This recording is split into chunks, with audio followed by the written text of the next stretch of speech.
Hello, I'm Cathy Rager, Senior Services Coordinator for Downers Grove Township. Welcome to the Vintage Times. For over 30 years now, the Vintage Times series has produced topics of interest and timely importance for the senior community. And when I refer to seniors, I'm including adults that are 55 years of age and older who may need resources or referrals for information for themselves or a loved one. Today's topic is of extreme importance, especially to the senior population. We will be discussing senior scams and frauds in two-part presentation. Robert Petranek will be sharing information in part one of our presentation today.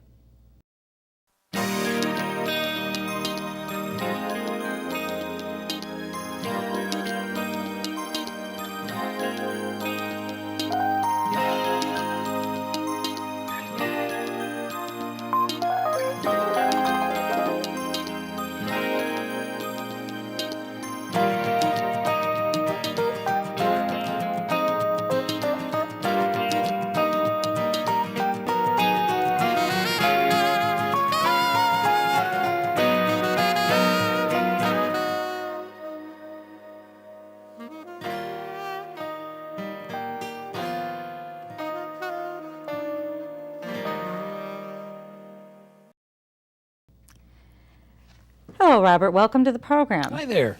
I'd like to give a little background on you. Okay. Robert here is a lifetime township resident, realtor with Coldwell Banker, member of Downers Grove Township Senior Advisory Committee, Friends for Downers Grove Township Senior Board member. Robert has developed an interest in scams and frauds due to his participation in classes at the Homeland Security Training Institute, and also his personal experiences. I'll let him expand on this a little bit. Would you like to do that? Sure. I'm Robert Petranek. As Cathy had mentioned, I'm involved with the Friends for Downers Grove Township Seniors as well as the Seniors Advisory Council. I've lived in Burr Ridge, Willowbrook, and Darien. Lived a few years outside of the township, but most of my life has been in Downers Grove Township. And one of the reasons that this topic is near and dear to my heart is because of the proximity I've had to a few different scams that have occurred to either me or to people I have known.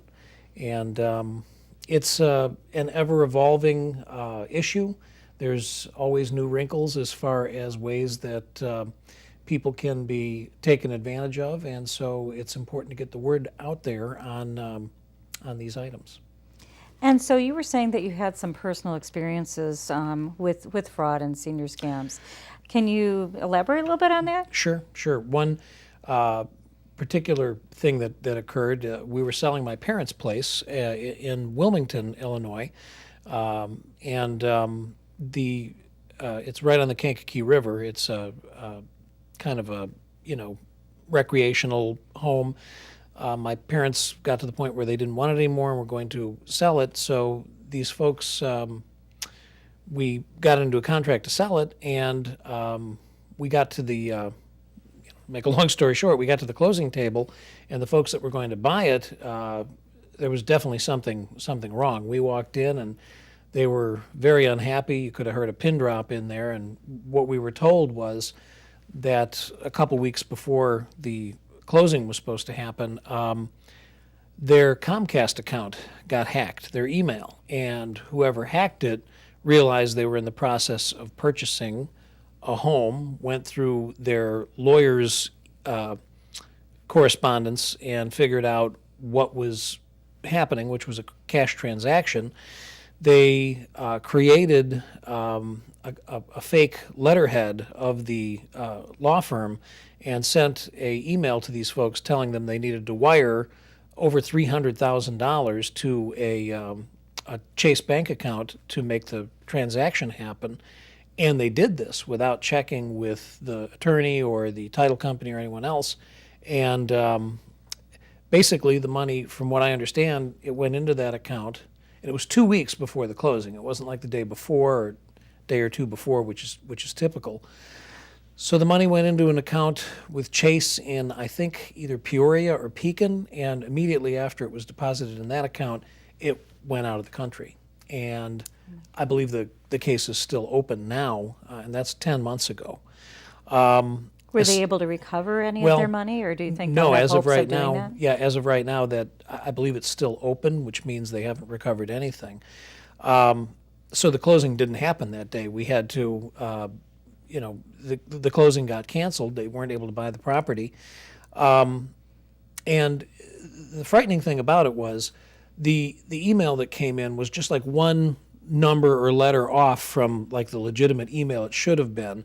So if you're looking at that and you're not like really, squinting to see like the actual, maybe there's two L's where there should have been one, or an extra E or something in the name of where the email came from, but that little thing that you're not going to even notice, and it's completely coming from a different address, someone trying to scam you and trying to mimic as best they can, it looking legitimate. There were even grammar errors and like typos in the actual letter itself, because I read it. I actually saw a copy of it. So to me, it would have raised suspicion, but to the folks that were scammed, it didn't. And So they were in the process of a business transaction. Yeah, and they felt assumed that the correspondence they were getting was from their lawyer. Exactly. And went ahead with the transaction without questioning, because it was their email, and Yeah. they thought that would be all right. Yeah. Well, it's something that most of us don't do very often.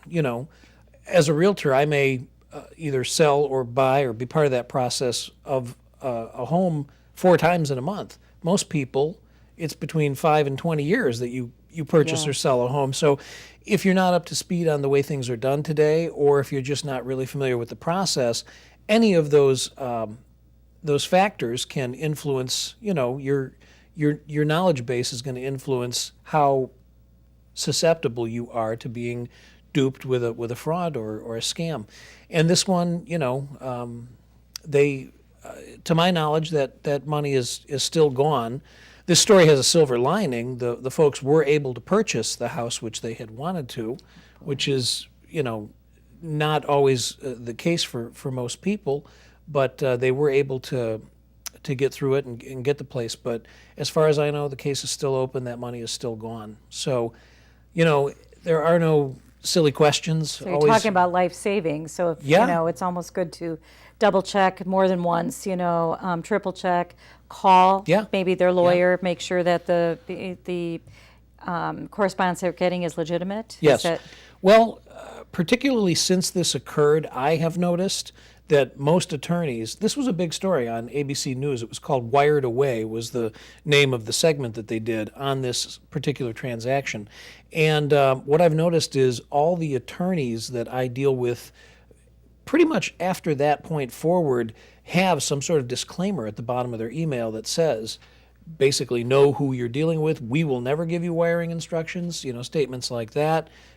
Double check any instructions that you've been given, that kind of thing. Because wire fraud is very real. It's from a distance, and it's very difficult to, track people down if they're not at arm's length. If you can't, if they're outside of the country or electronically, it's a different thing completely. boy, that's amazing. And but I think that's good to know, that, with the disclaimer on there, that they really do know, just like with the IRS, that we will not, ask you to wire that transfer to us. And people wouldn't necessarily know that. Like you said, there's a lot of time in between selling homes and that, for most people, especially if they're retiring or, moving on to a different situation. So that's good to know. Right. And you said personal experiences. Was there another one that you would like to Yeah, actually, share with us? Yeah, a few years ago, personally, I had just left a CVS, and I had used my Discover card at the CVS, and I made a purchase. It was like $30, I think, and I walked out of there, and I got a call from an 800 number right at that time, and it turned out that it was Discover calling me, and they asked,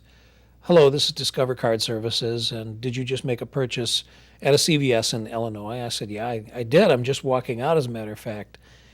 And the person on the other end of the line said, "Okay, so then you probably didn't also just make a purchase of $320 worth of liquor at a liquor store in Atlanta, Georgia?" And I said, "No." And they said, "Okay, well, we've just canceled your card."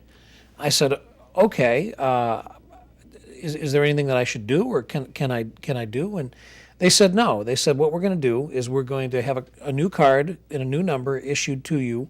We'll have it FedExed to you by 8 a.m. tomorrow morning." And this was on a Friday. So the very next day, Saturday morning, they don't want you to ever stop using that card, Yeah. not even for a minute, Yeah. But so they did have a new card to me the next morning at 8 a.m. The old one was invalid. But I, asked a few questions when I was on the phone with them. I said, well, how does this happen? They said, well, probably, more likely than not, someone went in, made a purchase at that CVS, and they jammed a little skimmer up into the card reader that you used at some point, and they're probably sitting in the parking lot with a wireless that every time a card goes through there, not only is CVS getting the information, they're getting the information wired to them remotely. And then what they do with that is they don't use that information locally. They work with somebody in a different state typically, and they exchange card information. So what happens, according to this person I talked to at Discover, is it becomes automatically a federal crime, and it effectively it goes out of local jurisdiction and it becomes a cross state lines crime. So the bottom line is the local police aren't going to deal with it because it's now federal. The federal police, there's just not enough of them to address the thousands of these that probably occur every day. And so essentially these charge card companies, they have insurance policies. They get made whole by the insurance and you get a new card, and that's just the way it's handled. These things aren't even prosecuted, is what my understanding is. So do you think the scammers are purposely, I mean, even though you would think it would have more of an impact going across state lines because now it's in federal jurisdiction, which seems a little bit more scary, and that they might get caught, it's almost an advantage to them because they're not under local law enforcement anymore, and knowing maybe the government isn't going to be able to there's so much identity theft going on that they wouldn't be able to follow up, adequately if there's not enough people out Right. there to do it. So. I think that's the whole mechanism there, is they know that you'd need hundreds and thousands more federal agents to be able to prosecute this kind of thing. So I think the criminals may understand they're exploiting a weakness, which is just the way that the system operates, and that's why they operate with people remotely to, further, I don't know, dilute the crime or obfuscate the chances of, or lessen the chances of it being ever prosecuted. I think that's part of it. Yeah. So is it because of these personal experiences that you started taking classes over at the Homeland Training That's definitely Institute? part of it. Yeah, I mean, well, and in got addition, involved with the senior scams and fraud. yeah, presentations? with Tom Brady, who we're going to be doing an interview with as well. He's the director of the Homeland Security Training Institute at COD, and that's how I got involved directly with a lot of this information and learned so much more about it. But also, in my own business dealings, I've dealt with a lot of seniors, and you get a whole new perspective and appreciation for the differences. If you're not exposed to a lot of this, then you're a prime target, really. And there's a lot of other reasons why seniors are targeted. And I mean, you have just the general nature of a person that has, been taught a lot of social etiquette and is maybe not as willing to, tell someone off on the phone if they think it's a scam artist. A senior might be more polite. They have, some of them have, you can bet some of them have memory issues. There's loneliness as well. Some people just, want to talk on the phone. If it's a friendly voice, they probably Right. figure we're having a great conversation. Yes, And this yes. person is, interested in helping me out here a little bit. Very much so. There can be that opportunity that a scam artist is going to take advantage of. Any kind of weakness that can be exploited, that is, the mode of somebody who's out to con another individual. Is there a greater exposure to fraud now than there was in the past, do you think? Definitely.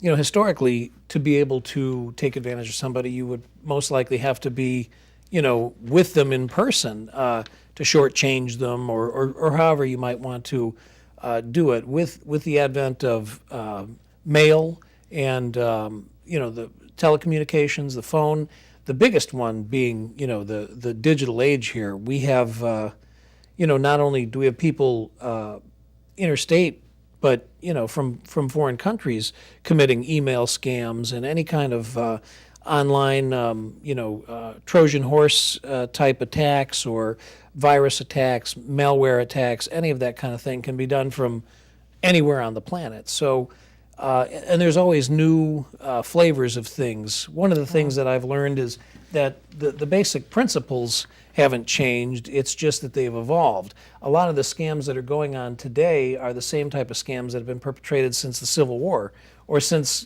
Greek and Roman times, just repackaged with the latest technology. So it seems like that there's it's different now, in the digital age, that scams are more prolific, or there's greater access to seniors because of the digital age, or? I think all of that, I Yeah. do. And for them it's just a numbers game. Let's say you're dealing with a telemarketing fraud. They might call 100 people, and they only get 2 out of that 100 that they actually get them to give up their social security number or mother's maiden name or whatever it is they're looking for. Even that, if they've got 2 out of 100, just the untold damage they can do to the credit reports of those people, or using opening credit in their name, any kind of different way that information can be used to open new accounts, to rack up bills that people have no idea of until a bill collection service comes and says, hey, you owe $10,000 to Visa. I don't even have a Visa. That kind of thing can happen. So if they can just get 1 out of 100 to fall for their scam, Well, what kind of ways do they perpetrate that scam in a digital age? I mean, are there terms that are used how do they, like when you're with the email, with probably a lot of seniors are using email, but not all seniors have computers, though, too. But we're talking about that age of 55 and above. And so you've got quite an age range of people that are probably more familiar with computer age and digital experiences versus those that have really no experience, nor do they want that experience. Sure. With the digital piece of that, with the emails and that, are there certain scams that are more common, digitally? Is there terms for those? There definitely are, and yeah, I can definitely go over a few things.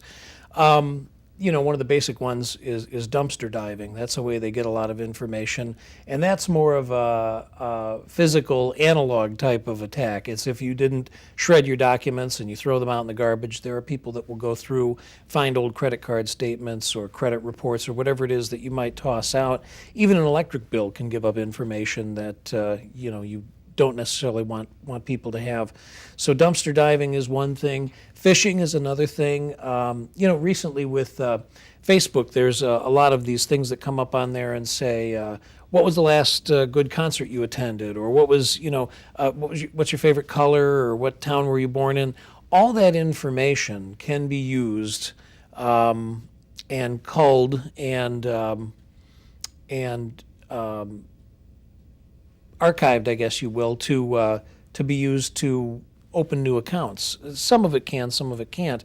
But a lot of that, people are willing to share and share and share, and often, for example, if you're on Facebook and somebody happens to know... I love it for pictures. And everybody does. Yeah. Everybody uses Facebook. A lot of grandparents looking on Facebook for their pictures, so they have a profile. That's exactly where I'm going with this. Oh. If you're on Facebook and your name is John Smith, and it shows the relation of your mother, which is Betty Johnson, well, then they have you, and if they know where you live, if they happen to have your address and your name is John Smith, they have your name, they have your address, and they know your mother was Betty Johnson, they have your mother's maiden name. You see there, you've got 3 pieces of information that are critical. All you need is one more piece of information, maybe your date of birth, which you might share on Facebook as well. And then they've got enough information to open credit in your name without ever even talking to you. Wow. Just from scanning through and figuring out, this guy, there's his mother, that's her maiden name. We have his address, and his date of birth is right on there too. Boom. So what would you suggest people do if they want to maintain that account, just to share say, share pictures with grandchildren, things like that. I mean, that's pretty scary. Those are things that hadn't even occurred to me. Yeah. Is there a way to limit your profile, or? There are many ways that you can go into Facebook and you can turn on and off different bits of information that you're willing to share. There's also ways that you can share with friends, close friends, friends and family. There's different choices. I don't know exactly what they're called. And then there's public. And most people have their profiles set to a public setting, whether they know it or not. So limiting access to people that you know is probably a good idea. Not accepting friend requests from people that is maybe some name you vaguely remember from 35 years ago. Maybe it's not a good process to accept that friend request. Maybe there were good reasons that you, left contact or cut ties with that person in the first place. So truthfully, probably keeping it within a family realm for many people is just, like literally their family and versus public is probably better. Sure.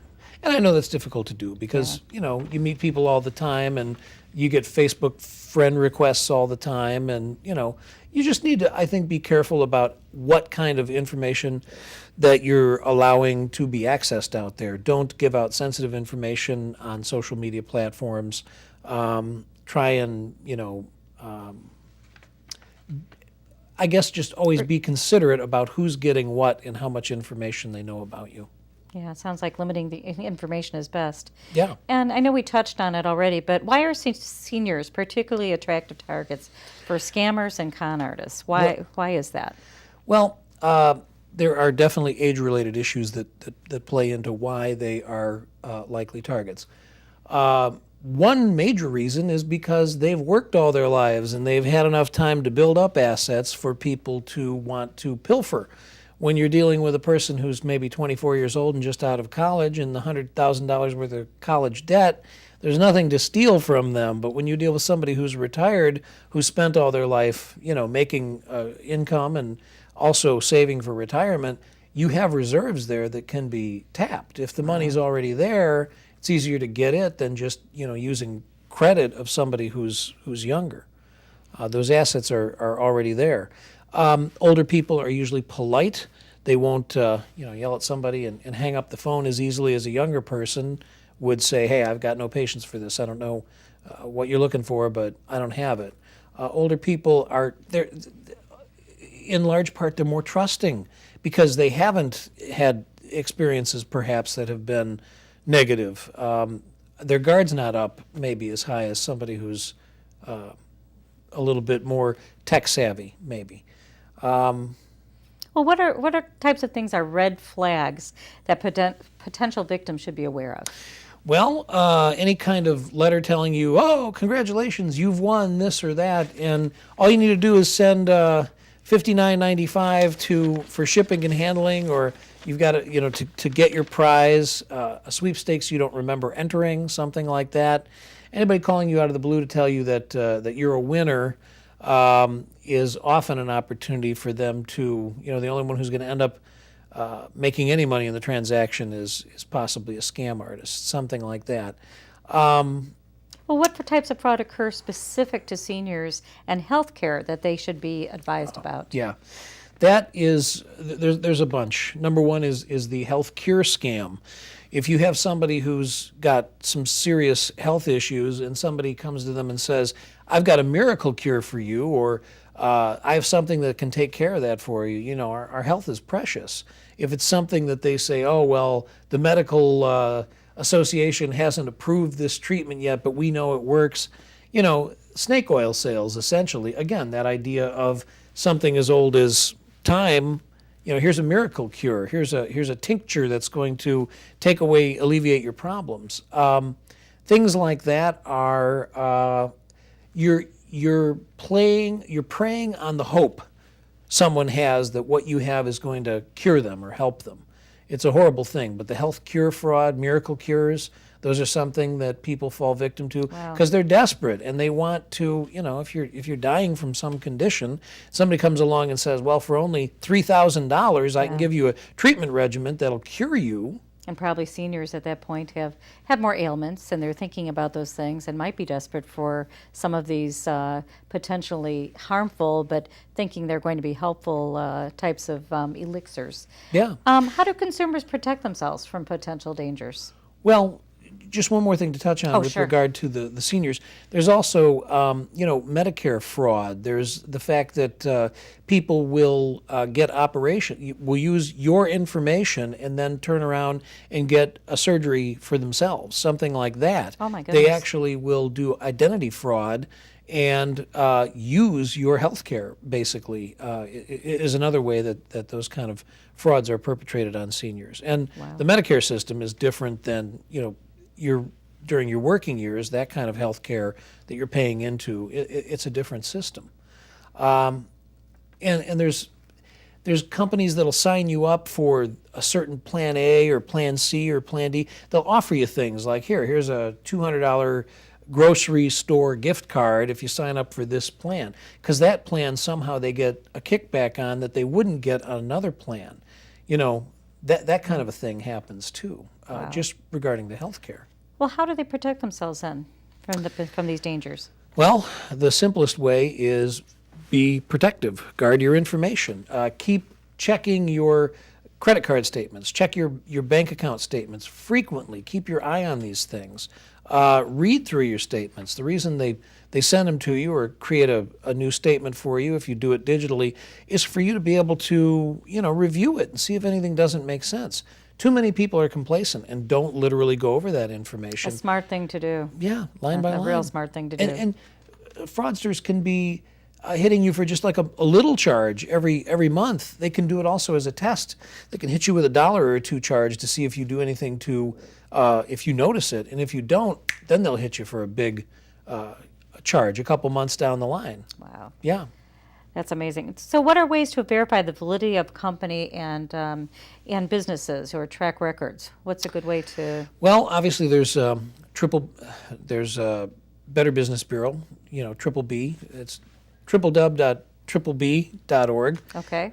There's GuideStar, which is a site where you can see if charities are actual legitimate registered charities. That's a good one. Yeah. A lot of people knocking at your door looking yeah, for things. yeah. Besides. You can go through your local police department if you feel you've been a victim of a fraud or a scam. There's also your district's attorney's office can help you with certain issues if you do become a victim. Thankfully, there's a lot of different resources available today that can help. Are local police, of benefit as well? And I mean, I know we don't often think of postal inspectors too. Absolutely, depending on the area of concern. If you've been frauded by a sweepstakes through the mail, then yeah, that would involve the Postal Inspection Service. Often you'll need to actually file a police report so they can do an investigation if there has been a scam. Local police definitely can be of assistance to you in some of these cases, depending on what kind of scam it is. Before we finish, would you like to add anything else? I know we didn't cover everything today because, like I say, it's impossible to cover it, but Sure. in one part of the series. But is there anything you'd like to add or promote for now? Well, I guess basically the most important thing to remember is be careful with whom you're sharing information with. Don't provide sensitive information or data to anyone that you don't know well. Limit that information and be diligent. Use antivirus programs on your computer. Make sure that anything that can be encrypted is. All those are basic ideas are good things. Thank you so much, Robert, for participating in our program today. Thank you. I welcome you back for our next part 2 in our series, Yeah. and I kind of almost see maybe a part 3 in our future as well, because again, a lot of territory to cover and a lot of new frauds coming up every day. So again, thank you again for participating today in our program. Well, thank you.